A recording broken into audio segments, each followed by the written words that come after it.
those pupils who might not be as affected. So you can really kind of drill down into that data, and there might be quite mixed results, but I sometimes think mixed results are the most interesting results because you can really look into that in a bit more detail. Absolutely. If you measure something and it looks amazing, there's probably you haven't asked enough questions. Welcome to the Independent School Podcast. Thinking and acting strategically is the key to both securing the future of your school and helping to build a more equal and just world. My name's Juliet Corbett. I'm a consultant, speaker and facilitator specialising in helping independent schools. In this podcast, I translate tried and tested strategy and fundraising techniques into a language that works for schools. So if you're a senior leader in a private school and you want your daily work to feel less exhausting and more strategic, and if you want to once more feel the joy of making the world a better place through education, then you're in the right place. Welcome, and let's get started on this week's episode. Hello and welcome to this week's episode, where we're going to be focusing on how you can measure the impact of partnership programs between independent schools and state schools. And I'm thrilled to be joined by Beth Williams, School Partnerships Manager of ImpactEd, to discuss this topic in detail. Beth and I, in our conversation that we're sharing with you today, start by reflecting on the trend that we're seeing towards genuine partnership. So the role that independent schools and state schools can play together in improving outcomes for all pupils. We also then dive into the detail. So thinking about, firstly, how can you help school leaders to develop a shared understanding of what it is that they're trying to achieve, the outcomes that they're hoping to see? And Beth talks about how it can be really helpful to use a theory of change approach when doing that. She then talks us through the 4 categories of data that you should be considering collecting before finally helping us to understand what to actually do with that data in terms of making sure that it results in changes in your partnerships program so that you're really having that impact that you want to be seeing. Beth is a school partnerships manager with ImpactEd, and there she works closely with schools to help them evaluate and understand their impact. So that includes things like training teachers so that they can measure the impact they're having in effective ways, supporting leadership to understand what outcomes they're hoping to see from a specific program, and analysing data and writing reports for schools so that they can really dive into what it is that's happening within their programs. Beth and her colleagues at ImpactEd frequently work with independent schools, most often supporting them to evaluate the impact of their partnership programs on those local state school pupils, and then supporting all of the leaders to make changes to their partnership programs over time to further increase their impact. It's a fascinating conversation. It's an area that we are seeing more and more rigorous approach to within the independent school sector in terms of measuring the impact of partnership. So I'm delighted to be sharing with you this conversation with Beth. I just want to pause for a moment to say thank you to you. The Independent School Podcast has now passed its 2nd birthday, published more than 100 episodes and has had over 6,000 listens.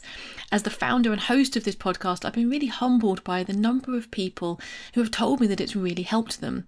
From school heads who've rushed up to me at conferences and told me how it's been a real guide for them through tricky times, through to experienced directors of development who have said it reassures them that they're on the right track. So thank you for listening and for all your kind comments along the way. If this podcast is helping you, then I invite you to join the 300 people who have asked to get my weekly emails. That way you'll hear about each episode as it's published, as well as the special offers that I only tell people about when they're on my mailing list. So to get my weekly emails, you can go to www.consultjuliet.co.uk/sign up. Hello, Beth, and welcome to the Independent School Podcast. It is fantastic to have you with us here today.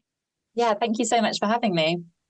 So, first of all, a little bit about you. So you've forged your career in posts that are really dedicated to children, to young people. And I wondered what the root is of your passion for working in this broad area. Yeah, so I guess my initial passion for working in this area comes from my experience at university, where in the summer, when I was at university, I worked at a summer camp in America. And this summer camp that I worked at was a YMCA camp just outside of Cincinnati. And a lot of the children that attended the camp came from quite challenging backgrounds, and they were got funding from the YMCA to attend these camps. And most of these children were only there for a week, but being able to see them have these opportunities that they never would have had otherwise, and the impact that this had on them in kind of a relatively short amount of time really made me realise how important it is that we try and work to ensure that children from all backgrounds get access to equal opportunities. And then from then, I've worked in kind of several different charities and organisations that work with children and young people, and I've seen how much time and effort goes into supporting young people to kind of access these opportunities, both by schools and external organisations like charities, etc. And given that these resources are obviously not infinite, I think it's absolutely vital that we can truly measure the impact that certain programmes or initiatives that we are running have on the children that we work with. Because you never know, you might be investing a huge amount of time and a huge amount of effort into something that could actually be having a detrimental effect on the pupils that you're working with. So I think it's that's really led me to ImpactEd, where I now work directly with schools and education organisations to really help them to measure the impact that they have on the children that they work with.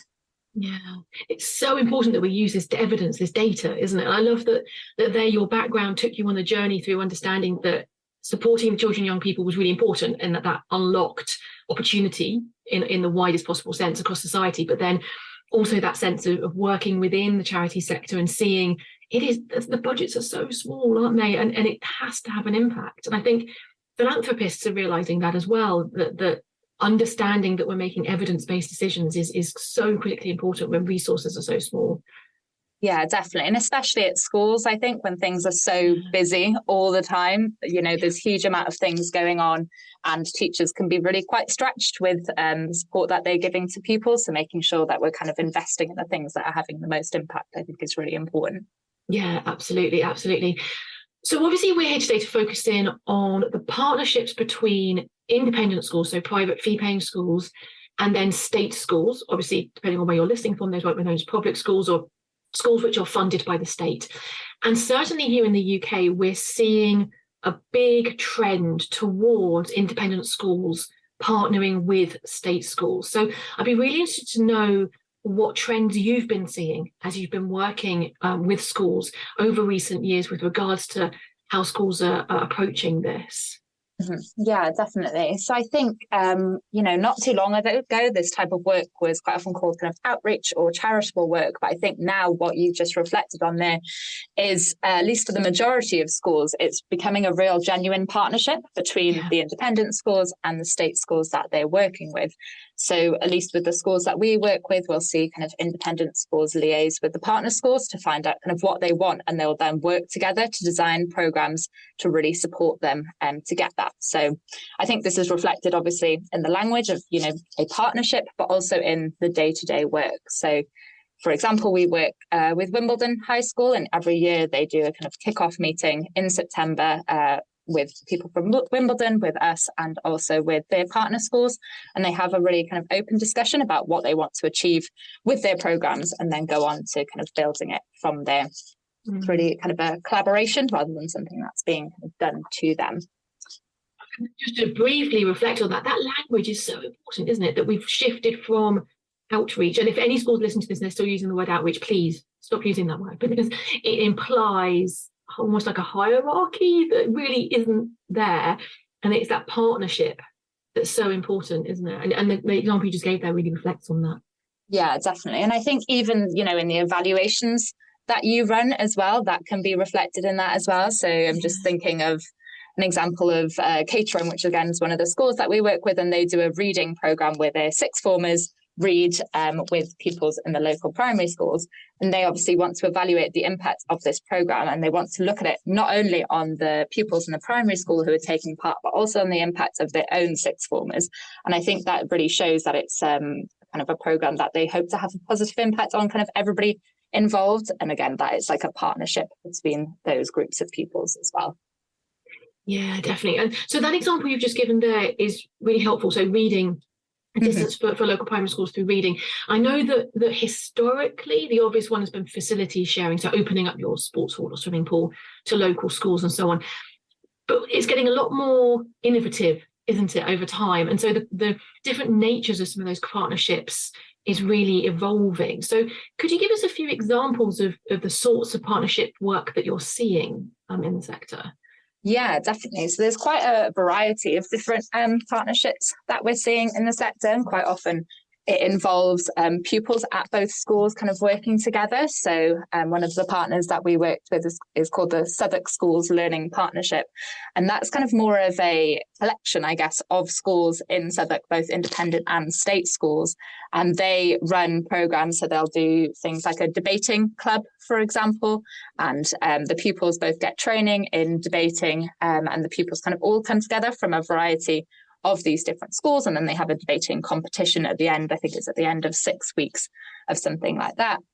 Or we'll also have lots of schools will run like reading programs, like I just mentioned, also have their older pupils especially running kind of youth clubs for the partner primary schools, etc., or like drama clubs, etc. So I think it's really that getting pupils involved from both schools, and I think it really has a benefit on pupils from independent and state schools. So, for example, I ran a focus group not long ago with some pupils from the Southwark schools, and a lot of the pupils there who attend independent schools, they said how nice it was to meet pupils who were maybe from slightly different backgrounds from them, and really to get to know kind of new people, make new friends. And now, you know, one of them mentioned that they go out in the local community and they saw one of these pupils who went to the other school at one of the coffee shops, and just how nice it was to know people from outside of your school and outside of your kind of core community, I guess.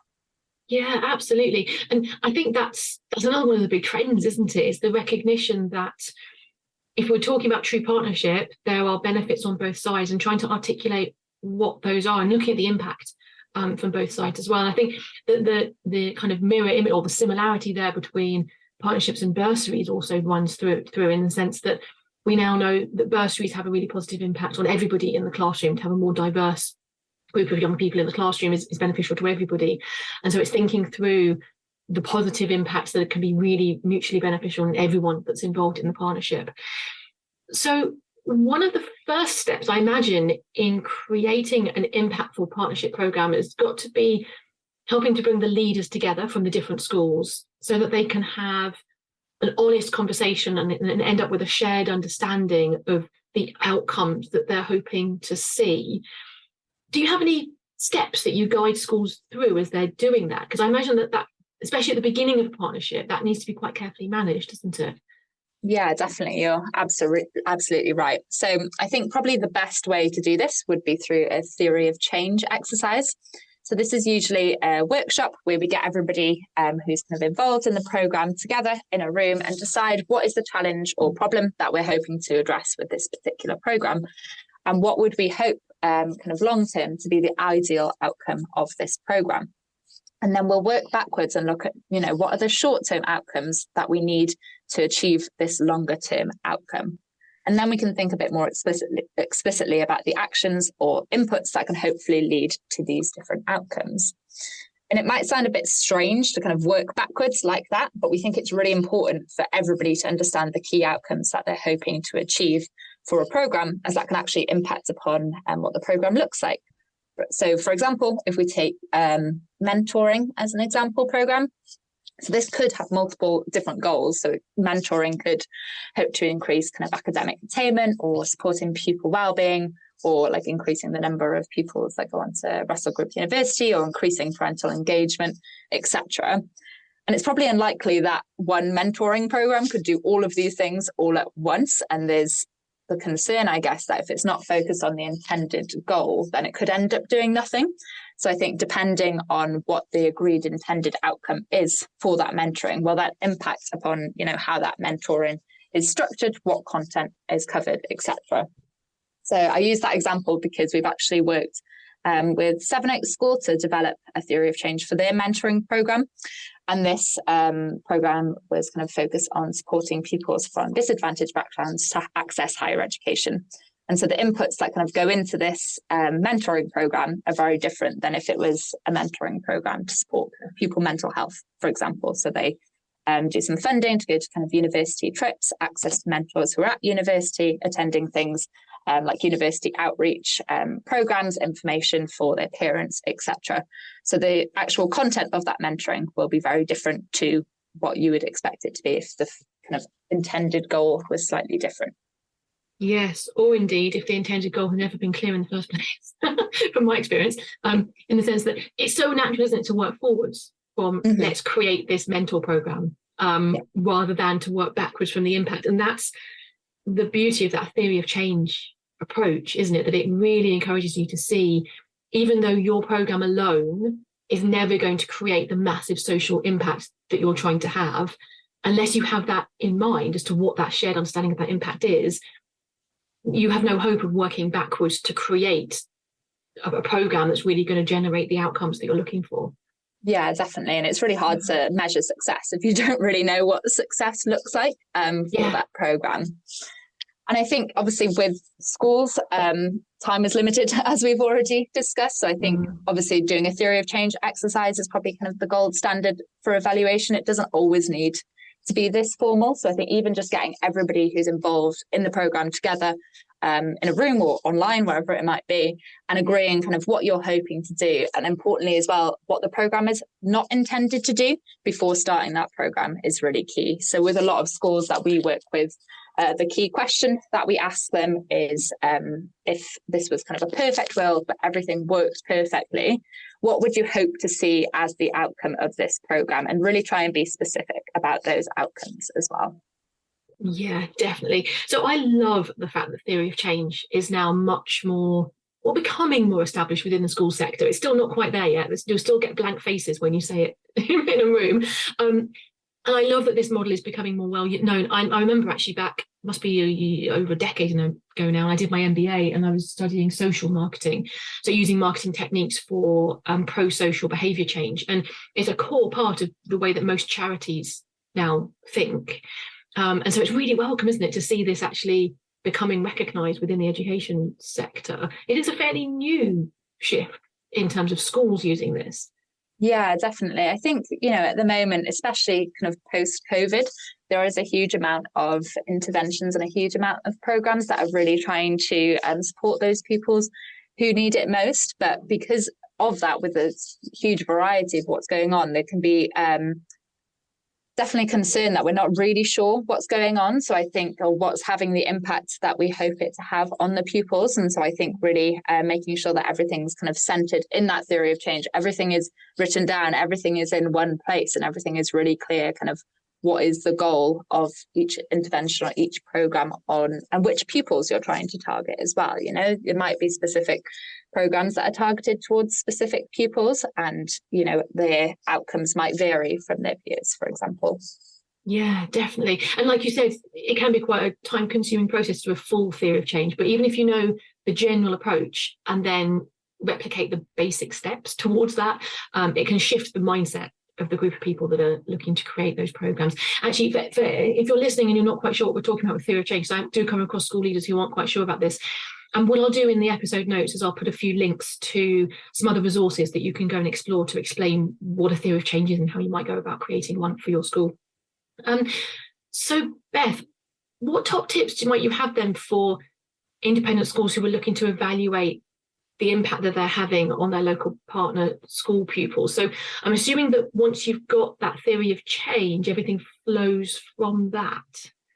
Yeah, definitely. So usually in a theory of change, you'll have some short-term outcomes, and obviously those are the first things that we'll want to focus on. But when looking at kind of setting up any evaluation, I think my top tip, and this might be quite negative, but would just be about being realistic about the impact that you can have, and don't set yourself up to fail. So if your program that you're running is only one day long, for example, the impact that you can have on people's social and emotional skills, so things like well-being or metacognition, is probably quite limited, but you could have a large impact on their awareness of certain careers, for example, if it's a career day, or kind of aspiration to study a certain subject, for example. So when you're looking at setting up your evaluation, really consider the kind of length and intensity of the program when choosing appropriate measures. In terms of kind of deciding upon those measures, like which ones that you want to look at, obviously it will be very dependent on the program that you're running and what the intended goal of the program is. But we would say that there's usually kind of 4 different types of measures that we would suggest using. And quite often you can use a combination of these 4 different types together. So the first one is just kind of traditional academic data, so things like GCSEs, SATs data, etc. Obviously, this is information that schools are already collecting, so it can be a really good metric to use, especially if time is quite limited. And it also means that programs can be evaluated retrospectively as well, because you already have that data, it already exists.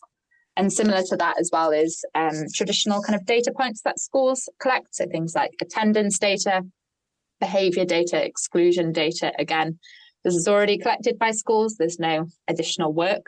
It can be really interesting to see, for example, kind of what programs might be having an impact on attendance. And that has been shown to have a really strong correlation with attainment over kind of a long period of time. And then the kind of more, trickier type of measure would be social and emotional skills. So this is something that I think every school that we work with evaluates for the pupils, and these are things like well-being, metacognition, motivation, self-efficacy, etc. And they have, I think, some schools might be a bit afraid of like, where do you even start with measuring those? You know, that's not data that we collect already through GCSEs. We're not certain on how to measure these different things. But what I would say for this is that for a lot of these social and emotional skills, there are surveys that already exist out there. They've been academically validated in education research, and they're already there for you to use. You don't need to start from scratch and create your own surveys. And there's also kind of benefits to using those academically validated surveys as well. So they've been kind of tested and proven to be reliable and robust over time. And quite frequently, they have national averages with which you can compare as well. So you could see, for example, what the wellbeing levels of the pupils in your school or in that program, and you could also compare that with the national average for the pupils across the country as well.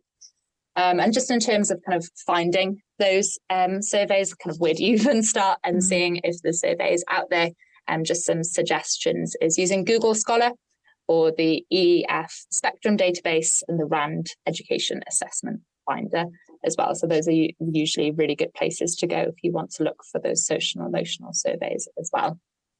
And then I think one final thing just to say on this is the kind of final 4th type of data that you might want to collect is collecting as much demographic data as possible. So these are things like gender, especially if the people have special educational needs, if they're receiving pupil premium, etc. Because it can be quite interesting to, once you've completed your program, analyze in a bit more detail. Does this have more of an impact on different types of pupils than others? Does it have more of an impact on girls than boys, etc.? And that might help you to focus your program or your evaluation more in future. That's absolutely fantastic, Beth. My question that I was about to interrupt with earlier is the one that you've exactly then answered, which is, even though the metrics that you're going to be measuring are going to flow from the outcomes that you're trying to produce, which in turn flows from your theory of change approach, I was going to ask if there are standard things that people should be tracking.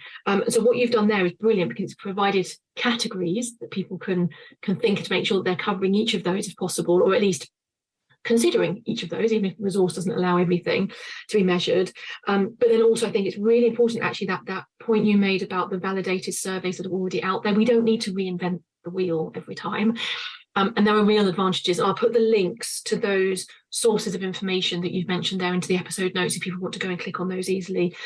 Because I think, again, let's make it as easy as possible and use those standardized, those validated surveys where possible. That's fantastic. So I guess we've been talking about data, evidence-based decision making. And obviously, for those of us who are excited by this is very important. However, the data is just a means to an end, isn't it? And going back to that first question, it's the impact on the children and the young people that drives us to want to be working in the education sector. So are there ways that schools can ensure that the data that they collect actually results in changes to the programme so that they can increase their impact over time? Mm-hmm. Yeah, definitely. You're absolutely right. Data in itself is completely meaningless unless we actually do something with it. So for each of the schools that we work with, we write impact reports for each of the partners, and this analyses the data in a bit more detail and also gives some suggested kind of next steps, both around potential changes to programme design or delivery, depending on what the data is saying, and also some suggestions around kind of deepening the evaluation design in future if there's something, that we haven't found out and we might want to know a bit more about as well, how we might slightly change the evaluation in future to make sure we're getting the answers to those questions. And what I would say to schools is kind of just making sure that you're building into the evaluation cycle that opportunity to reflect, and keep in mind that the evaluation process should be formative and not summative. You should be continually evaluating something. It's highly unlikely that a program is going to have, 100% positive on every single pupil that takes part. So yeah, be really open to kind of making changes based on the data that you're collecting. And I think, a big top tip to schools is just to embrace any negative results. If you do get them, don't be really put off and say, we're just not going to evaluate that in the future because that's not the kind of what we wanted to see. So I think if a program doesn't see the outcomes that you hope for, that's not necessarily bad news, but it can really help you to learn and to tweak the program to ensure kind of continued impact on pupils in future.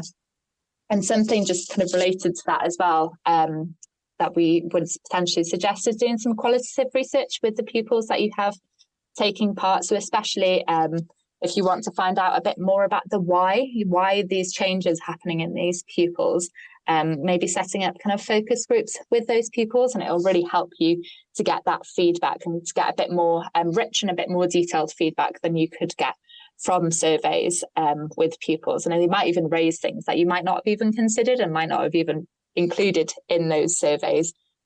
So yeah, I think that's a really helpful thing, especially if the results are maybe a bit surprising and not what you expected. Yeah, definitely. This is a cyclical process, isn't it? And it might happen on an academic year. I imagine a lot of projects, this is happening kind of on an academic year rhythm, but it might be that you do it much faster than that, especially if it's a very short partnership engagement and you want to know the results quickly before you embark on next term's version of the same event or whatever it might be.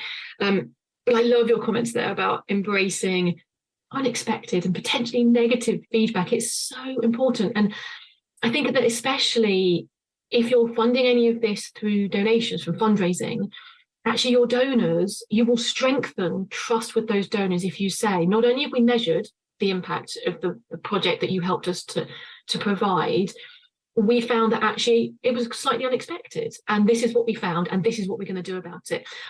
Far like the opposite of breaking trust with donors, that will enhance the trust of your donors to know you are so committed to making the most of their money that you measured, and then you're going to make changes based on your findings. So I think it's critically important, because even if the programs are funded through fee income at your independent school, or however the money's coming to you, there is a scarce resource.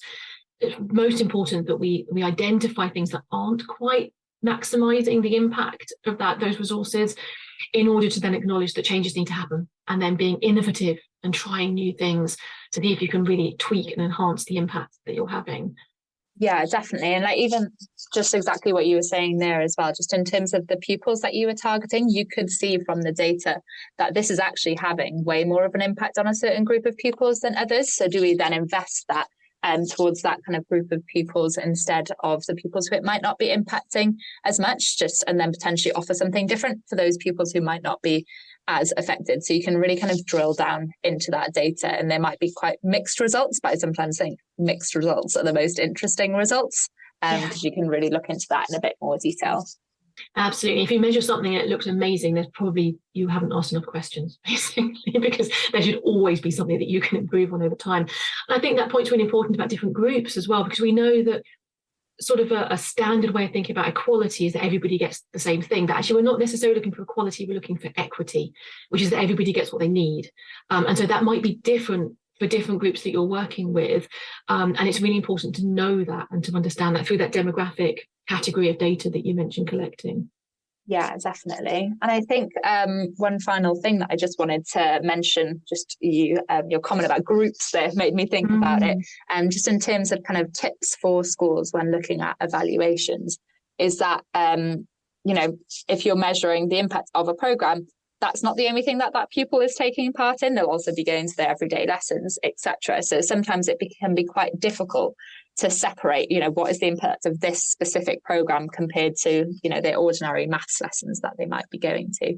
And I think this is where control groups come in really handy. And, it's sometimes difficult in education to use control groups, and sometimes it's not always appropriate.